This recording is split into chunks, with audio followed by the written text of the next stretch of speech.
Bem, eu estou aqui com o ministro Fernando Haddad, nosso ministro da Fazenda. Estou com uma chance da gente poder bater um papo. E eu estava há um tempo querendo bater esse papo, assim, publicamente. A gente conversa de vez em quando.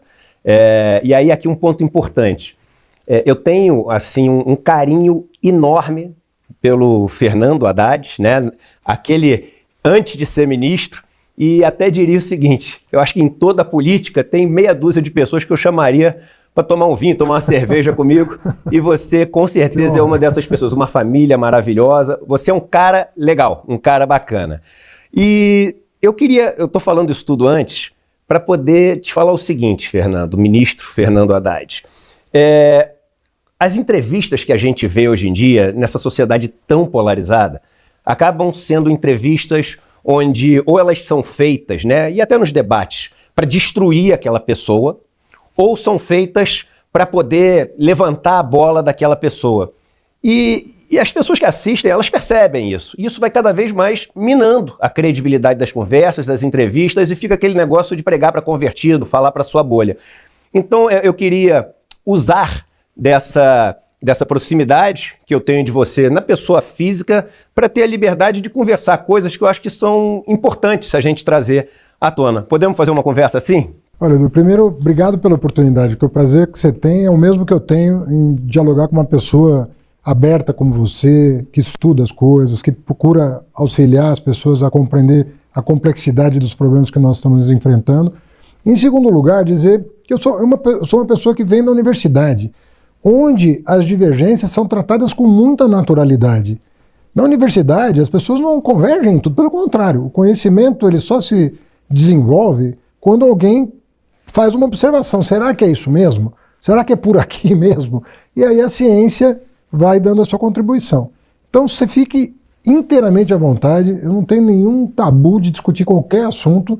Pelo contrário, eu penso que uma entrevista quente, quando a gente fala, quando ela é autêntica, quando ela é sincera, quando ela é honesta intelectualmente, ela só enriquece o debate público, e isso é uma grande oportunidade, porque o Brasil está precisando de debates de alto nível. Nós tivemos 2 eleições pavorosas em 18 e 22 e temos que criar as condições para uma grande eleição, para um grande debate sobre o projeto de país.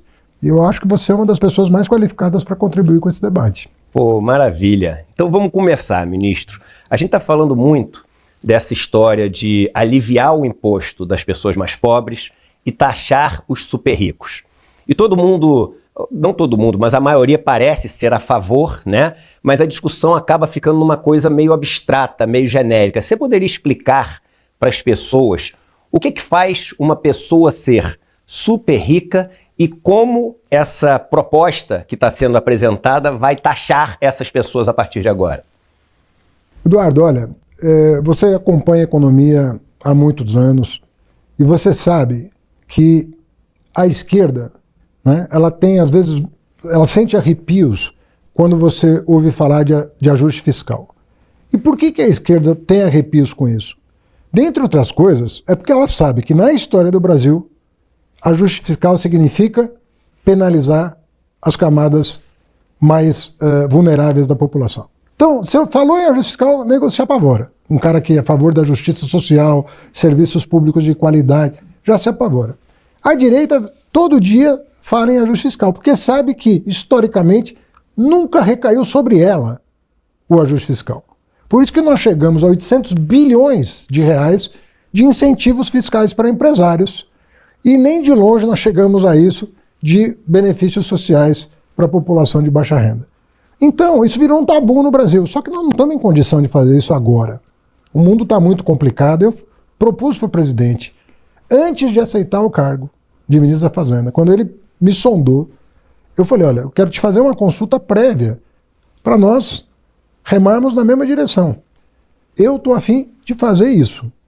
Eu acho que nós precisamos equilibrar as contas públicas, são 10 anos de déficit primário na casa de 2% do PIB, isso não vai resolver o nosso problema, estamos numa armadilha, só que eu vou preservar o pobre no orçamento. Eu vou pegar e falar, olha, quem é que não está contribuindo? Então pegar lá o andar de cima, o pessoal do 1% que não paga imposto, e vou fazer em cima deles o ajuste. O presidente vibrou, como você pode imaginar, e falou, não, Haddad, eu quero isso mesmo, sempre tive as contas em ordem, nos meus 8 anos de governo, ninguém pode me acusar de responsabilidade fiscal. Você está dizendo que isso é importante para o crescimento, eu vou comprar essa ideia, mas você está me garantindo que você vai preservar o pobre no orçamento, você vai botar o rico no imposto de renda. Eu falei, fechamos um acordo, é por aí que eu vou. Fora as outras reformas, do crédito, da reforma tributária, não estou falando de tudo que a Fazenda faz, estou falando de um ponto específico, mas fundamental para buscar justiça no país. O que nós estamos fazendo? O presidente tinha a proposta, que não era nova, de isentar até R$5.000 a quem ganha salário.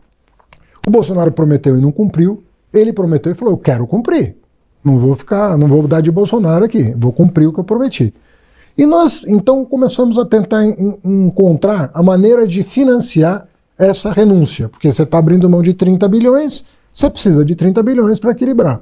E nós percebemos que 141 mil brasileiros, ou seja, estamos falando de 0,1% da população, né? Nós temos 200 milhões. 140 milhões seria 0,1, exatamente. A ordem de grandeza é a ordem de grandeza é menos de 0,1%. Se pegar quem está no mercado de trabalho, então nós estamos falando de 0,1% da população, tinha rendimentos na casa de 1 milhão por ano e não pagavam sequer 10% de imposto de renda, que é o que uma professora de escola pública paga, é o que um policial militar paga, é o que uma enfermeira paga. Né? Paga até mais. Paga 10, 11, 12, 13, 15%. Isso. Quem está lá em cima chega a pagar uns 20 e poucos, se a alíquota de 27,5 pega um pedaço grande do salário. Não é lá em cima, não. O cara já de classe média paga 21, 22. Isso. Agora, o problema é que a partir daí, da classe média, a curva, a alíquota, começa a cair. E chega nessa casa de renda a 2,5% de alíquota média. O que nós propusemos? Na minha opinião, a equipe muito engenhosa falou assim, vamos pedir para esse cara que está pagando 2,5% de alíquota e que ganha mais de 1 milhão por ano, para completar 10%. Completar. Quer dizer, se ele paga 5, vai pagar mais 5. Se ele paga 2, vai pagar mais 8. Se ele paga 10, não vai pagar mais nada. Mas só de completar 10, dá os 30 bilhões necessários para isentar 10 milhões de brasileiros e reduzir o imposto de outros 5 milhões que ganham de 5 a 7 mil reais.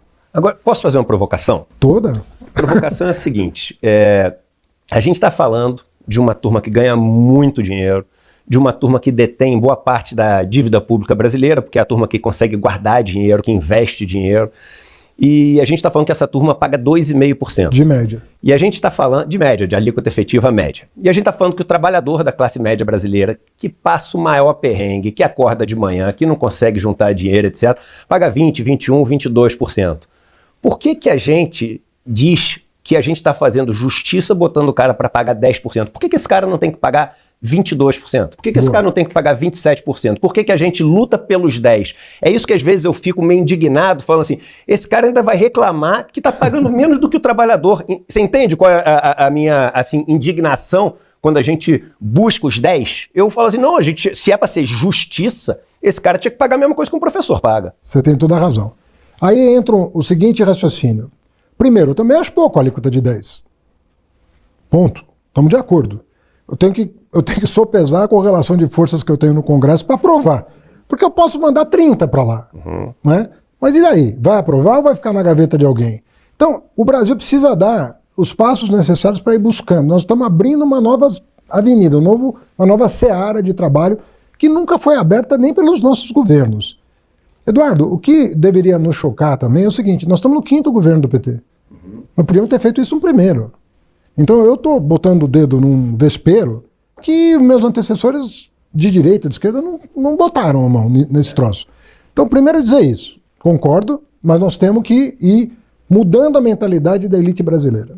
Temos que mostrar para eles que o Brasil é viável como nação. Isso aqui não é um território extrativista, que o cara tira tudo, leva para fora, manda a família, leva o patrimônio e vai embora. Isso aqui é uma nação viável. Eles precisam entender isso.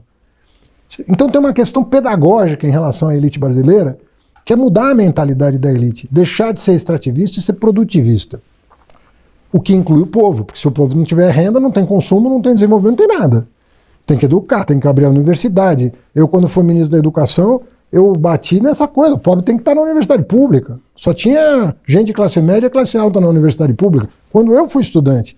Hoje não, você tem uma diversidade na universidade pública. Nós fizemos, entre aspas, distribuição de renda dando vaga para quem é de escola pública. E aumentando muito as vagas, que as universidades viveram uma expansão inacreditável durante os governos Lula. Segundo, tinha uma questão que era o seguinte, eles queriam reduzir o imposto de pessoa jurídica. Porque eles diziam o seguinte, eu já pago 34% na minha empresa. Que a gente sabe que não paga, porque tem juros sobre capital próprio, que a gente sabe que tem um monte de manobra fiscal, provisão, um monte de coisa, né? Então, o projeto do Guedes era assim, não, vou cobrar 15%, mas reduzia os 15% da pessoa jurídica. Então, ficava elas por elas. Por isso que eles não conseguiam encontrar espaço fiscal para isentar quem ganhava até R$5.000. Eu falei, não, a pessoa jurídica vai ficar pagando o que ela está pagando, mas como ela não paga, eu falei, eu vou cobrar 10, mas eu não vou mexer com pessoa jurídica. Agora, se você pagar os 34, você pode continuar isento nos dividendos.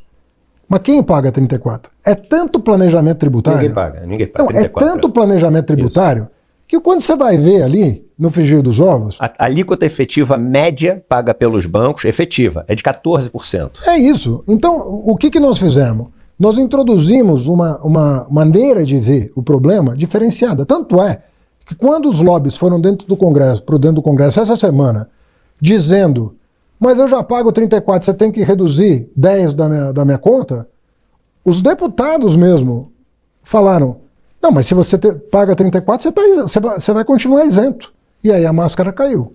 Agora, deixa eu te fazer uma pergunta. Vamos supor, você tem maioria no Congresso, o Congresso é nosso. Qual seria... Não, é porque é importante para as pessoas conhecerem o que está por trás do Haddad. Porque às vezes as pessoas pensam o seguinte, não, o Haddad está querendo fazer 10% porque ele não quer mexer com a Faria Lima, que não sei o quê. Se você tivesse maioria, qual seria a reforma tributária dos seus sonhos? Aquela utópica que você gostaria de ver acontecer? Qual seria a situação que te atenderia? Eu vou responder em duas fases. Primeiro, qual foi o ministro da Fazenda que mexeu nos vesperos que eu estou mexendo? Me diz, eu sou amigo de alguns. Quem mexeu com fundo offshore? Quem mexeu com fundo fechado? Quem mexeu com voto de qualidade no CARF? Que é a minha próxima pergunta, voto de qualidade. Importantíssima medida que vocês fizeram e ninguém fala, é verdade. Quem mexeu com botar na internet todas as isenções fiscais empresa por empresa? Quem fez isso? Eu não estou querendo me colocar acima e abaixo de ninguém, eu estou querendo dizer o seguinte, poxa, quando a pessoa vai lá me criticar nas redes sociais, falar que eu sou neoliberal, que eu sou comunista, que eu sou... Pô, presta atenção no que eu estou fazendo, pô. E compara diante da correlação de forças que a gente tem. Por isso que eu falo. A tua pergunta é boa, porque você está falando quem é o Fernando Haddad e qual seria o sonho dele. Isso, é isso aí. É isso então, o Fernando Haddad é aquele que está buscando justiça social como há muito tempo não se faz no Brasil. Então, eu estou aqui, você pode dizer é insuficiente, você tem sido fraco, pode falar o que quiser, mas não coloque em dúvida os meus propósitos. Eu tenho formação e eu tenho lado. E o meu lado é buscar a justiça social.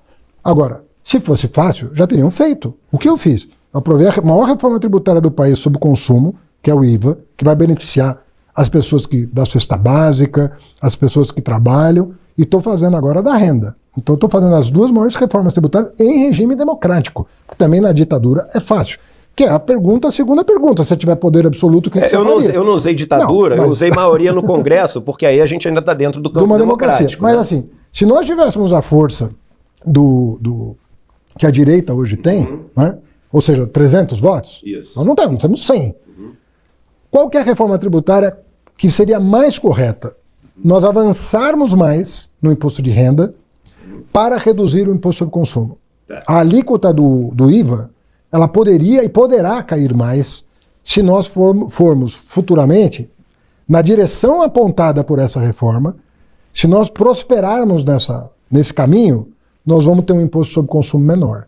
Então, se eu pudesse fazer uma reforma ideal, eu digo, essa está no caminho da ideal. Ela é boa, mas tem uma ótima.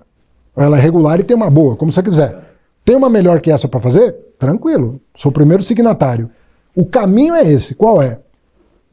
Os impostos sobre renda no Brasil são baixos na comparação internacional e os impostos sobre consumo são altos na comparação internacional. E vamos falar sobre o imposto de patrimônio, porque são os três impostos, né? Renda, consumo e patrimônio são os principais que a gente tem. E na questão de imposto sobre patrimônio, tem alguns aqui no Brasil que são similares a países desse tamanho, como, por exemplo, o IPTU e etc., mas tem uns que são muito mais baixos. O ITR é uma coisa que sempre me deixou revoltado, né? A gente está falando que todas as terras do Brasil, todos os latifúndios, todas as grandes fazendas pagam por ano 2 bilhões de reais, né? Que é assim, é nada, é nada. E a gente está falando de fazendas que ainda tem um benefício de, ao exportar, não ter ali o imposto por causa da Lei Candir, e a gente está falando de pessoas que pegam esse dinheiro, poupam e depois ficam rendendo ali nos juros do Brasil, ou seja, não empregam tanto e cada vez empregando mais com a mecanização e etc. Quando é que esses caras vão dar a parcela? Porque tudo bem, aparece no PIB, o Brasil está crescendo, o agro ajudou no crescimento, mas na vida das pessoas é importante a gente ver qual vai ser o efeito. ITR, poxa, não seria o caso da gente buscar que essas pessoas pagassem uma parcela justa pela terra que eles usam? Uma coisa. Bom, primeiro vamos falar do que é imposto sobre patrimônio. Ele tem duas naturezas, né? Uma pela propriedade, né? Uma das coisas que indignava muito as pessoas é que um carrinho, por mais barato que fosse, pagava lá 4% de IPVA, e um jatinho, uma embarcação, um iate, zero. Nós colocamos na Constituição a permissão para que os governadores possam criar um IPVA, que é veículo automotor, não é porque voa, que não é automotor, mas é veículo automotor de aeronaves e embarcações. Eu não sei como é que os governadores vão se portar diante disso, tem que ter cuidado para calibrar, para que não tenha, né, também problema de fuga, de, né, o cara registrar a aeronave em outro país, tem que pensar. Mas nós abrimos uma chance de começar a pensar nisso, né? A outra coisa, eu vou chegar já no ITR, é o imposto sobre propriedade. E aí você tem... da herança, né? Do imóvel, o imóvel primeiro. Aí você tem IPTU e ITR. O IPTU, a maioria das cidades brasileiras não cobra IPTU. Você pega uma cidade como São Paulo, porque teve governos progressistas aqui, Erundina, Marta e eu, você tem imposto progressivo. E mais, além de imposto progressivo, quer dizer, quanto uma mansão paga proporcionalmente mais do que o percentual do valor do imóvel sobe junto com o valor do imóvel. Junto com o valor do imóvel. O Minha Casa Minha Vida é isento. Não paga IPTU. Mas uma mansão no Jardim Paulista paga uma alíquota alta, né? E mais, tem uma outra coisa que nós fizemos aqui que os governos que me sucederam abandonaram, que era o IPTU progressivo no tempo, cuja alíquota podia chegar a 15%. Ou seja, eu tenho um prédio abandonado, eu vou cobrando IPTU progressivo no tempo, à medida que o tempo passa, a alíquota vai subindo, para o cara dar uma função social para aquilo. Poucas cidades fazem isso.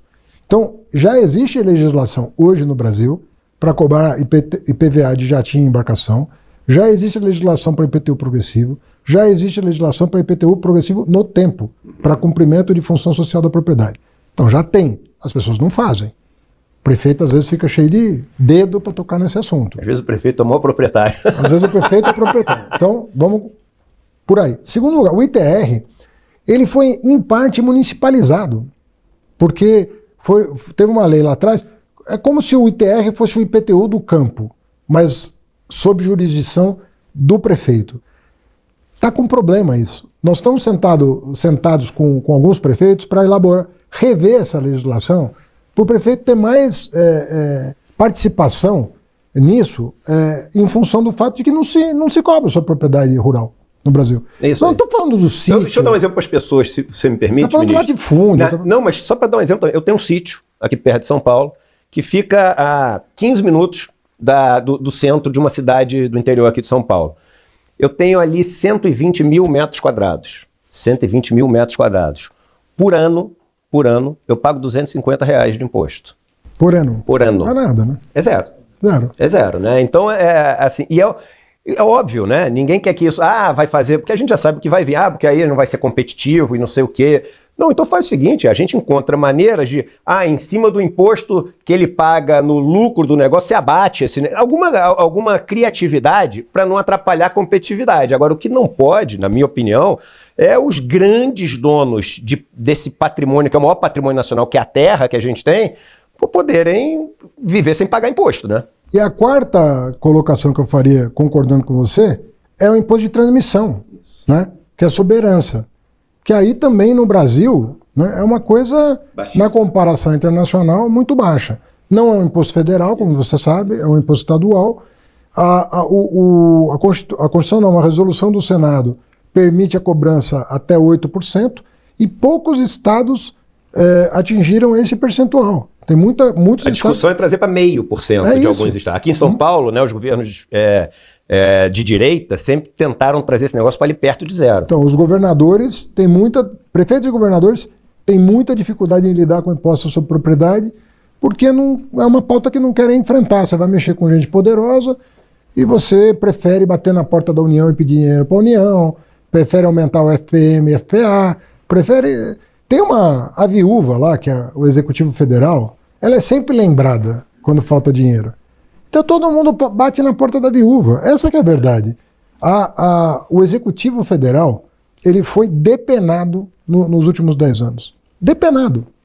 Por isso que a gente está numa situação fiscal que ainda inspira cuidado. Porque ele foi depenado. Uma parte foi para emenda, uma parte foi para governador, uma parte foi para prefeito. Não sobrou nada, é isso mesmo. Agora, pegando o campo ainda e indo para um outro assunto. Você falou da questão do voto de qualidade do CARF, e eu acho que pouquíssima gente fala sobre isso. Isso é uma grande conquista, e essa eu tenho que acreditar, você e sua equipe. Para as pessoas que não entendem, né, quando você tem grandes discussões sobre valores a pagar ali de impostos e de obrigações que as empresas têm com o Estado, isso é levado para uma votação e nessa votação a Receita vota e os representantes das empresas votam. E antigamente o voto do desempate estava com as empresas, o que é uma maluquice, né? E o que vocês conseguiram fazer é que esse voto de desempate viesse para a Receita. Mas aí eu queria aproveitar esse assunto e falar assim, a gente está falando de campo. Você tem 200 bilhões de reais de dívida dos grandes latifundiários no Brasil, não paga. Você tem no Brasil um número gigante, milhões, eu sabia o número, tá? Eu não lembro de cabeça, então não vou repetir, mas milhões de hectares onde o valor da dívida é maior do que o valor da terra dessas pessoas. E o total da dívida ativa brasileira, não sei se é em torno de R$1 trilhão, eu não tenho o número, mas é um número... A dívida ativa? A dívida, quanto? 5 trilhões de reais. Empresas, fazendas... A pergunta é, o que a gente vai fazer para esse cara do campo, por exemplo, que não paga o ITR, não pagar a dívida dele de bilhões de reais, das empresas que recebem o subsídio pagarem as dívidas, porque os caras ganham dos dois lados, ganha subsídio e não paga a dívida. Aí é mole ficar rico, né? Mole. Bom, vamos primeiro falar do CARF um pouquinho. O CARF era um órgão administrativo das receitas, estadual, federal, municipal. Eles criaram um CARF paritário, coisa que já é único no mundo. Não existe nenhum CARF paritário no mundo. Mas o Brasil foi além de criar um CARF paritário. Ele deu empate para o contribuinte, sendo paritário. Imagina, você, um órgão que é paritário, o empate é pro contribuinte. Então, não existe no mundo um CARF paritário. Sem voto de qualidade, a OCDE mandou uma carta para o Brasil dizendo, isso aqui fere a concorrência, porque o mau contribuinte vai levar melhor. Óbvio. Se você está estimulando o não pagamento do tributo, aquele que paga tributo, você está fazendo uma concorrência às avessas. Em vez do mais competitivo, o mais produtivo, o mais inovador, você está favorecendo o mais malandro, uma loucura o sistema tributário brasileiro. Pra você ter uma ideia, chegou a média do processo administrativo, antes da justiça, do processo administrativo na Fazenda, inclusive por conta do fim do voto de qualidade, chegou a 8 anos. 8 anos. E ele chegava a 18 anos quando você contava a esfera judicial. 18 anos para chegar ao fim do processo. É ultra vantajoso dever para a Receita. Vai pagar Selic, né?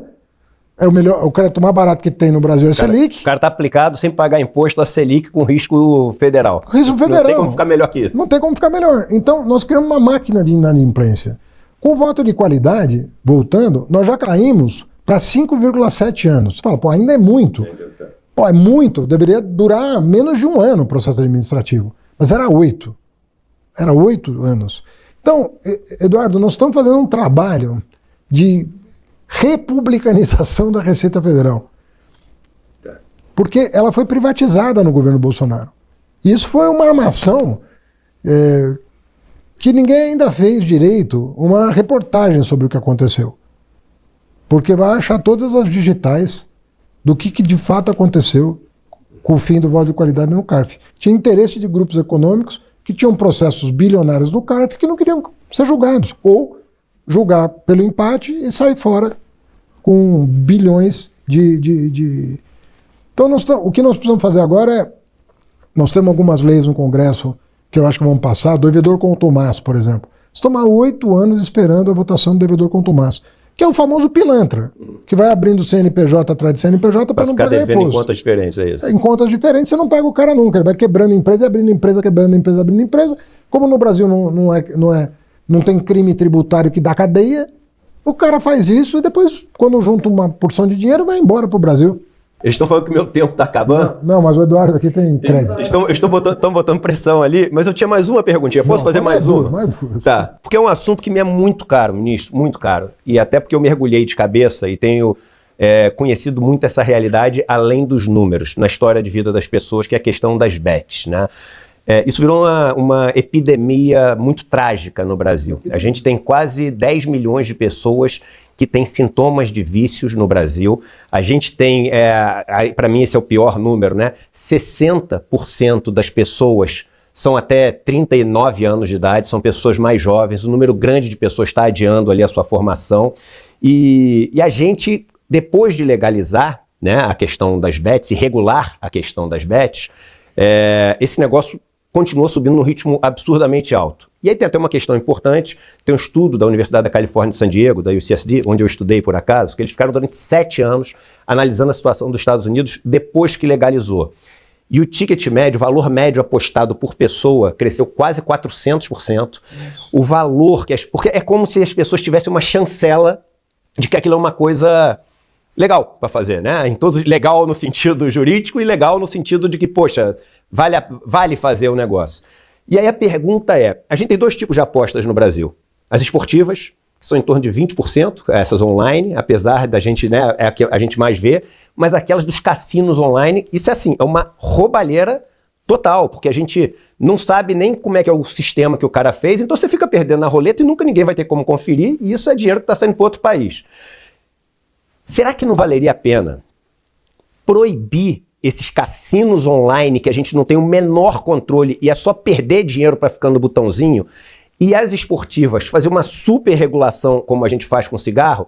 Porque o que me incomoda quando a gente fica falando só vamos aumentar o imposto é, primeiro, a gente passar de alguma maneira a ficar dependente das bets, como as pessoas dizem que o futebol virou dependente das bets. Sim.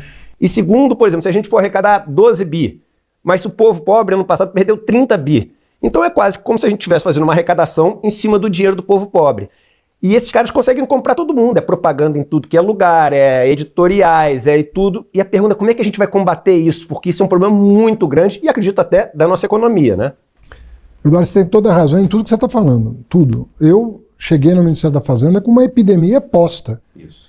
E pior que isso, os caras ficaram 4 anos sem regulamentar a publicidade, ficaram 4 anos sem cobrar imposto de bet. Foram mais de 40 bilhões de reais de subvenção, que foi tudo para fora. Compraram cripto, compraram dólar por fintech e tal, mandaram tudo para fora.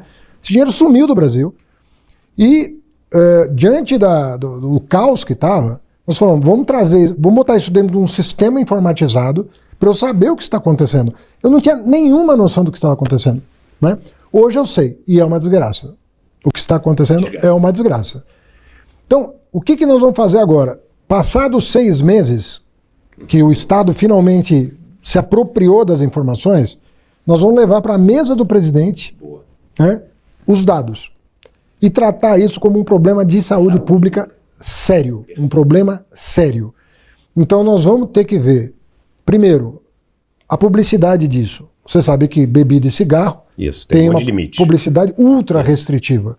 Até outro dia não tinha. Fórmula 1 não tinha, acabou. Outra coisa, essa questão dos jogos de azar e da aposta esportiva. Vamos diferenciar? Não vamos diferenciar?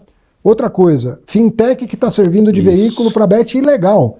E muitas vezes lavando dinheiro, bet mais fintech igual a lavagem de dinheiro. Exatamente. Nós já estamos informando o Banco Central das fintechs que estão sendo servindo de veículo, possivelmente para o crime organizado. Isso. Ou para lavagem de dinheiro, ou para coisa pior, né? Então tem muitas coisas a serem vistas. Nós vamos incorporar a Polícia Federal nesse debate, porque não é só a atribuição do Ministério da Fazenda, tem crime por trás, né? E eu penso que agora nós temos um quadro para mostrar para o país. Nós podemos estampar, Legal. entendeu? Para o país, olha, nós temos um problema. Olha o tamanho do problema que foi criado. Você sabe que isso foi criado no final do governo do Temer. Passou 4 anos sem ninguém fazer absolutamente nada, ganhando dinheiro a rodo do pessoal. E você tem razão em dizer que é o pessoal até 40 anos que é quem mais joga, né? Então, nós vamos ter que enfrentar esse debate. É aquela história, eu nunca te pedi nada. É verdade, eu já te pedi alguma coisa até hoje? Claro que não. Nunca. Não. Eu vou te pedir a primeira. Pode pedir. Cuida com carinho essa questão das bets, cara, porque é uma coisa que realmente está machucando muito. Tá machucando e está machucando... As famílias estão sofrendo, as coisas que eu vejo são assim, indizíveis, como diria o outro, sabe? Olha, eu soube de casos escabrosos envolvendo bet de conhecidos que chegaram a perder familiares em função de bet. Então é um drama real. E assim, você me perguntou se você pudesse... Mundo ideal, isso. Mundo ideal, isso. Para mim isso aí... Não proibido. Se for possível, é que tecnicamente é muito difícil você bloquear... Não, mas assim, dá. É uma coisa... Se fosse aparecer um projeto na Câmara Federal, continua ou para? Eu apertava o botão do para. Não tem arrecadação que justifique essa roubada que nós chegamos aí. É muito ruim o que está acontecendo. Muito mesmo. Beleza. Como o pessoal aqui já apertou o botão do pare também da entrevista, eu queria te agradecer esse tempo, agradecer, cara, a sinceridade e a liberdade de poder conversar com você, ministro da Fazenda, com essa franqueza assim. E repetindo, você é um dos caras que eu chamaria para tomar um vinho, que é um dos caras bacanas que tem nesse mundo da política.